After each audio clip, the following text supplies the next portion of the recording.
افغانستان کے شہر غزنی میں ہر ہفتے تقریباً 2000 خواتین اور بچے متعدد بیماریوں سے بچاؤ کے لیے حفاظتی ٹیکوں کے لیے قطاروں میں لگے ہوتے ہیں۔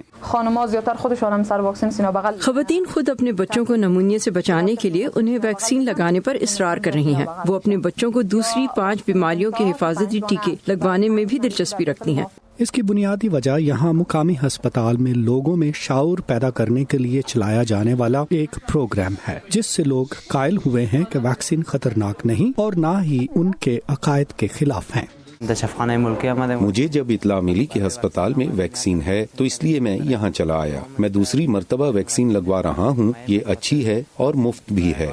شہر کے باسی زیادہ تر جڑی بوٹیوں سے تیار ادویات پر انحصار کرتے تھے، مگر اب زیادہ سے زیادہ لوگ جدید ادویات اور ویکسینز پر یقین کرنے لگے ہیں۔ علاقے میں آوارہ جانوروں اور کتوں کی وجہ سے عموماً لوگ تشنج اور کتے کے کاٹنے کے ویکسین کے لیے آتے ہیں۔ کئی دفعہ ہسپتال کے پاس ویکسینز کم پڑ جاتی ہیں۔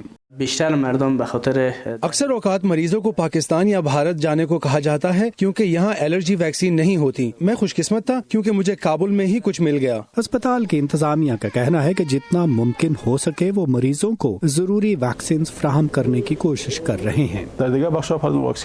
ہیپیٹائٹس بی اور سی کی ویکسینز کا کافی تقاضا کیا جاتا ہے، جو بدقسمتی سے ہمارے پاس نہیں ہے۔ ہماری کوشش ہے کہ جلد اس مسئلے کا حل نکالا جائے۔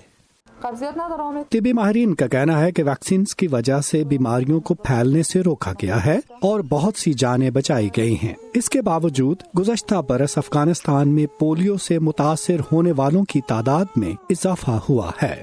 آصف حسینی کے ساتھ ندیم یعقوب، وائس آف امریکہ۔